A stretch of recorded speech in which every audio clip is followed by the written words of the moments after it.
सबो उपदेशक अध्याय 3। सब कामों का एक निश्चित समय। हर एक बात का एक अवसर और प्रत्येक काम का जो आकाश के नीचे होता है एक समय है।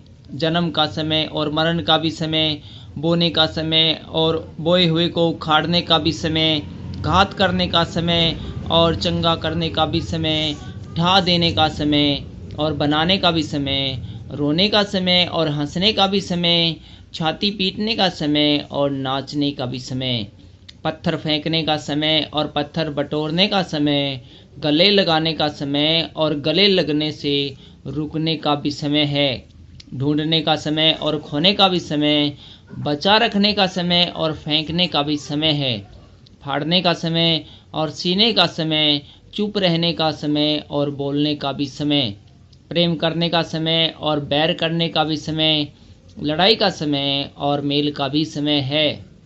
काम करने वाले को अपने परिश्रम से क्या लाभ होता है? मैंने उस दुख भरे काम को देखा है जो परमेश्वर ने मनुष्य के लिए ठहराया है कि वे उसमें लगे रहें। उसने सब कुछ ऐसा बनाया कि अपने अपने समय पर वे सुंदर होते हैं। फिर उसने मनुष्य के मन में अनादि अनंत काल का ज्ञान उत्पन्न किया। तो भी जो काम परमेश्वर ने किया है वह आदि से अंत तक मनुष्य समझ नहीं सकता।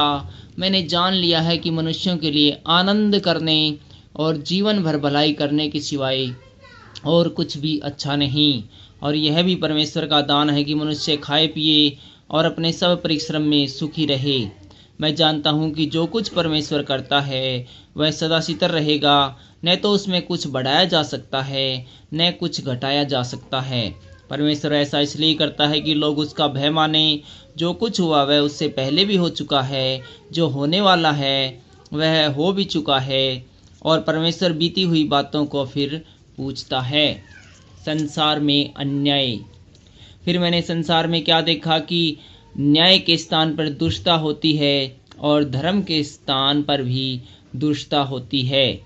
मैंने मन में कहा, परमेश्वर धर्मी और दुष्ट दोनों का न्याय करेगा, क्योंकि उसके यहाँ एक एक विषय और एक एक काम का समय है। मैंने मन में कहा, यह इसलिए होता है कि परमेश्वर मनुष्य को जांचे कि वे देख सके कि वे पशु समान हैं, क्योंकि जैसे मनुष्यों की वैसे ही पशुओं की भी दशा होती है। दोनों की वही दशा होती है। जैसे एक मरता वैसे ही दूसरा भी मरता है। सबों की सांस एक जैसी है और मनुष्य पशु से अधिक कुछ भी बढ़कर नहीं। सब कुछ व्यर्थ ही है। सब एक स्थान में जाते हैं। सब मिट्टी से बने हैं और सब मिट्टी में फिर मिल जाते हैं। क्या मनुष्यों का प्राण ऊपर की ओर चढ़ता है और पशुओं का प्राण नीचे की ओर जाकर मिट्टी में मिल जाता है? यह कौन जानता है? अतः मैंने यह देखा कि इससे अधिक कुछ अच्छा नहीं कि मनुष्य अपने कामों में आनंदित रहे, क्योंकि उसका भाग यही है। कौन उसके पीछे होने वाली बातों को देखने के लिए उसको लौटा लाएगा? Thank you.